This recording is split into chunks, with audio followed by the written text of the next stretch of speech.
अनचाही शादी में मनचाहा दूल्हा नौ।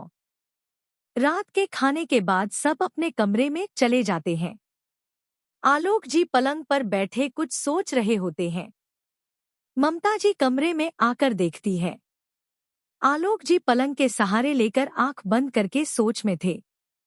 ममता जी आलोक जी के पास बैठकर क्या सोच रहे हैं आप? आलोक जी की नींद खुल जाती है। कुछ नहीं ममता बस यही सोच रहा था। भगवान से संतान मांगी थी, पर थोड़ा लेट सही इस रूप भेजा। मुझे समझ नहीं आ रहा था कि ईशा जैसी बेटी को कौन छोड़ सकता है। बहुत ढूंढने की कोशिश की परिवार वालों को, पर भगवान का आशीर्वाद समझ हमने उसे अपनी बेटी बना ली थी। अब उसके लिए अच्छा लड़का तो ढूंढ लिया है मैंने, पर मैं नहीं चाहता जो मेरी बहन के साथ हुआ था वो भी उसके साथ हो। इतना कहकर आलोक जी की आंख नम हो जाती है। ममता जी आलोक जी के हाथ पर अपना हाथ रखकर पलके झपका लेती है। ममता हमसे जितना हो सकेगा हम उतना तो करेंगे ईशा के लिए। ममता जी पलके झपका कर हाँ कह देती है। अब आप सो जाइए। आपने दवाइयाँ ली क्या अपनी? हाँ वो मैंने ले ली थी। ममता जी और आलोक जी दोनों सो जाते हैं। आपको पता है, आज ईशा को पता चल जाता लड़के वालों की मांग का। यह तो भाई साहब आ गए, जो बात को बदल दिया।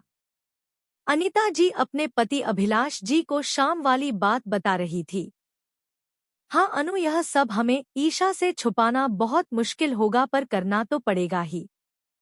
भगवान के आशीर्वाद है वो हम पर, जहाँ हमारी बाऊजी की दुकान फैल होने पर थी, वहीं ईशा के कदम से वापस सही चलने लगी थी। अच्छा, आपके पास राहुल का फोन आया क्या? अब आप रहा है वो?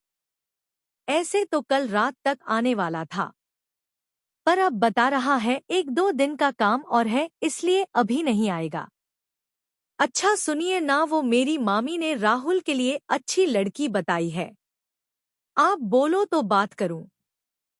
अभिलाष जी अनीता जी की तरफ देखते हैं। अनीता जी, आप समझ रही है ना घर की हालत अभी क्या है। ईशा की शादी के पैसे जुटाना है अभी। राहुल का अभी शादी नहीं कर सकते हैं हम, और उसे अभी काम पर सेट हुए 1 साल भी नहीं हुआ है। अनीता जी अब हमें सो जाना चाहिए। अनीता वहां उठकर पलंग पर आ जाती है। ईशा अपने कमरे की बालकनी में खड़ी थी। उसके आंख में आंसू आ रहे थे, बार बार वो रोकना चाहती थी, पर नहीं रोक पाई थी। ईशा कमरे से होकर अपने बाथरूम में चली जाती है। वहां जोर जोर से रोने लगती है। अपने मुंह पर हाथ रखकर रोने लगती है। ईशा थोड़ी देर में शांत होकर अपना मुंह धोकर बाहर निकलती है। उसका मन बेचैन हो रहा था। वो छत पर घूमने आ जाती है। ईशा छत पर आकर एक चेयर पर बैठ जाती है और चांद को देखने लगती है। जिया भी छत पर घूम रही होती है। उसे ईशा दिखाई देती है, पर वो कुछ बोलने के लिए मुंह खोलती उसे पहले उसे याद आ जाता है वो उसे नाराज हैं, इसलिए वो जोर जोर से गाने लगती है। ईशा का ध्यान उस तरफ जाता है। दोनों का छत की दीवार चिपकी होती है। कोई भी इस घर से उस घर आ जा सकता था, पर जिया का छत ज्यादा बड़ा होता है।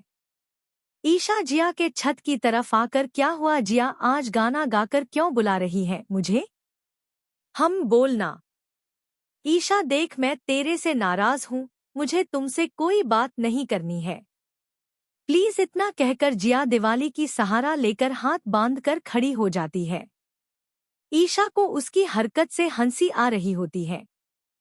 जिया सुन, माफ कर दे अपनी इस फ्रेंड को प्लीज। ईशा दोनों कान पकड़कर बोलती है। जिया उसकी तरफ देखकर, ठीक है मैं माफ करूंगी, अगर कल तेरी हाथ की चाय मिले तो। ईशा हाँ मैं सर हिला देती है। दोनों हंसते हुए बातें करने लगती है।